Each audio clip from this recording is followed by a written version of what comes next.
Hello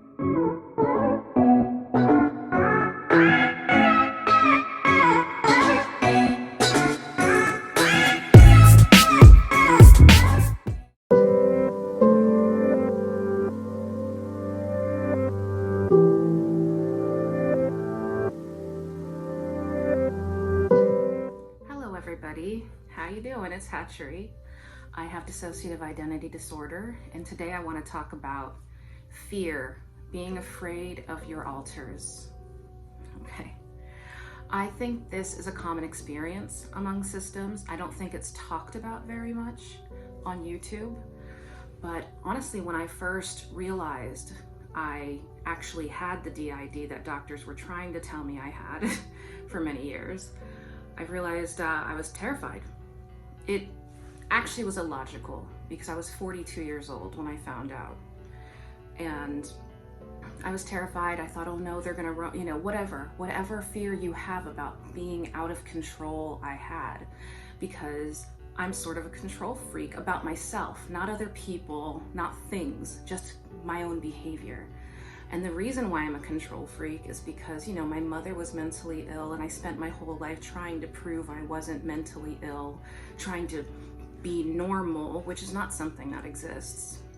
And I missed a lot of my own mental health issues because of my drive to not be sick. I just skipped over so many things that many people might have noticed about themselves if they weren't preoccupied with not being mentally ill. And so I often would just try to force myself past any kind of mental health issues, which was a terrible idea. It was a terrible idea in my life, because what ended up happening is I hate using YouTube terminology. I have to just say that as an English major and a writer, using YouTube terminology is like painful to my soul, okay? But, I've made probably over a dozen unaliving attempts. Sorry, English language, I apologize for the nature of censorship in YouTube. One day, because of YouTube, that word unaliving is going to be in a dictionary, because English is a living language and it changes as we speak. So just understand it bothers me. I'm not mad about it, but English major part of me is like, no, don't do that to words. But anyway, so I'd made over a dozen unaliving attempts from the age of 18 until I was about 30. I mean, maybe it was till I was 28 or 30, not quite sure. And that was because I was using that behavior to control myself. When I was in college, I could get through about 3 to 6 months, not even, like 3 to 5 months at most, feeling kind of okay, but around the 3-month mark, everything would start to go downhill. It would start to go downhill, and I just wouldn't be able to control it. And then things would just get out of control, and I felt like the only way to rein myself in was to, And people with trauma are known to make repeated attempts, and they're often called I can't use the term, non-aliving. They categorize it more as self-harm than unaliving, even though if you're doing this behavior, you probably at the time when you're doing these things feel like you absolutely want to unalive yourself. But what I realized I was doing is I was using that kind of harm to chase my parts away, to chase my alters away. It was like an extreme grounding technique that I was doing without realizing it. So I would make these attempts, end up in the ER, end up in a psych hospital, the whole rigmarole. And when I got out, I'd feel good for 3 months. I'd feel grounded. I'd feel like I was myself. I felt like I could do things again. And so looking back, at the time I had no idea what I was doing. I just thought I was, borderline and making attempts and doing whatever. I didn't know I had DID. But now looking back, I realized it was a grounding technique, a very severe and dangerous grounding technique that I would never suggest to anybody. It is not a technique. It is damage. It is illness. It's illness. And so I find entering into therapy so important, and I'm so excited and I feel so fortunate to be able to get any form of therapy at this point. And I hope everybody with mental health issues can have that.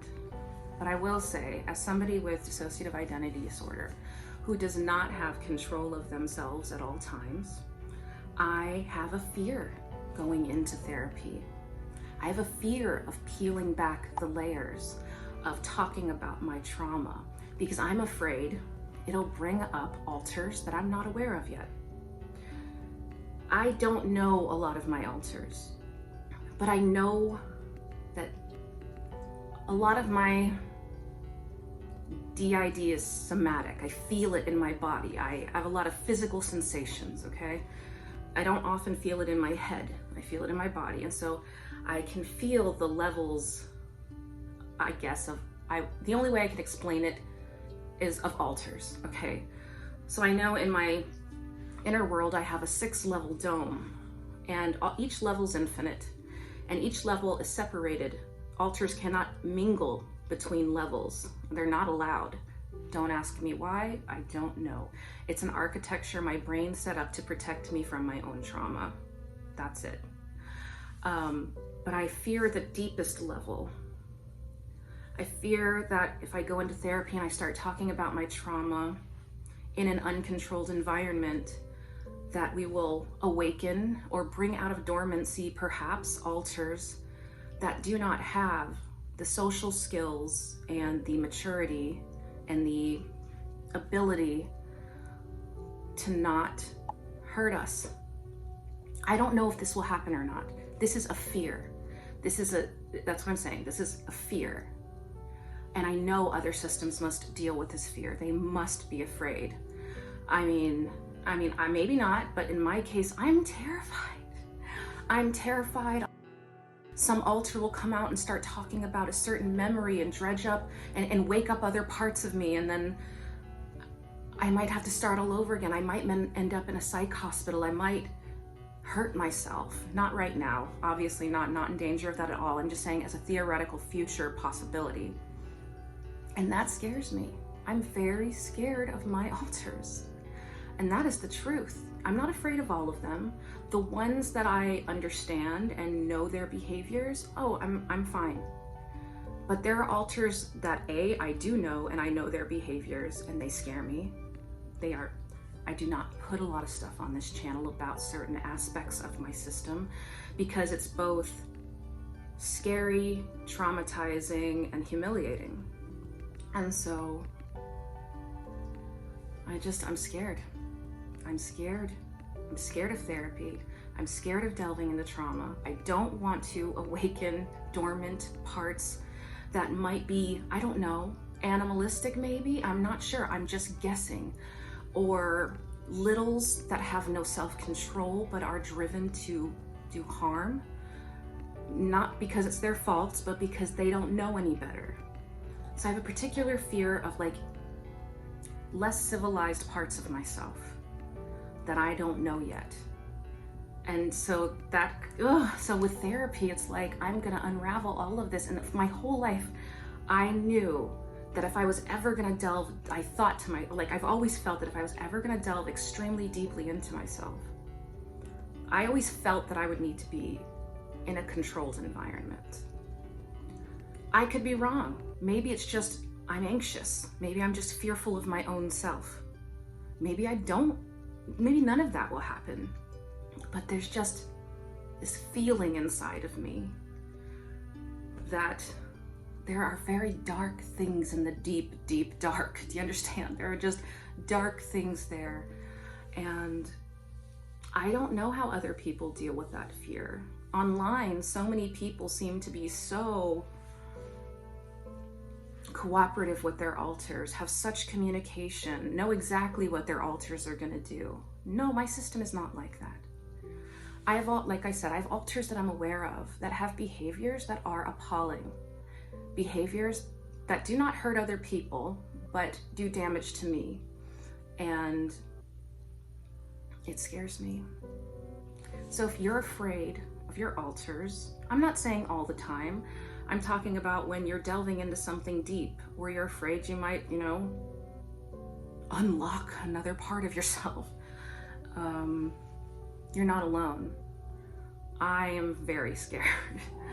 And I'm just hoping as I progress through therapy, I gain more mastery over myself and the parts of myself. Because remember, alters are not people. They are not other people. They are parts of one personality. When I am here talking to you, I'm an incomplete personality, having to deal with the completeness of the world. That's very hard. I am forever at a disadvantage. No matter what situation I am in, never is all of me there. So I never have my full capacity, ever. And that's the disadvantages of having DID. And that's why a lot of people with DID have trouble coping with daily activities and normal things that people can handle that I can talk very well, I'm a smart person, I can act logically, but if I'm in my moments of trauma, and I have a lot of trauma reactions, and all of that falls by the wayside. None of that matters. Survival comes first always. And so there are many, many, many days of my life where I can't handle anything, where I will sit in bed thinking, get out of bed, get out of bed, get out of bed, get out of bed, get out of bed, get out of bed. And then eventually, like 4 hours later, I'll get up after 4 hours of agonizing, trying to get my body to do things. And then everything that day is hard because I have parts of me that are terrified, littles, children, terrified of everyday activities, terrified of getting up, showering, getting dressed, going out anywhere, terrified of every person they meet. Why trauma? It has nothing to do with the present tense. It has to do everything with the past tense. When I was very young, I lived in a constant state of terror because of my mother's mental illness and other things that I don't talk about on here. My mother's illness was not our only trauma. It was not our only major trauma, and that was an extremely major trauma. We had several other extremely long-term, major lifetime traumas that were ongoing, that some of them we don't talk about for very private reasons. And so the environment I lived in, when I was a child, I grew up in terror, because by the time I was 3, my mother was psychotic, plus other things that were happening.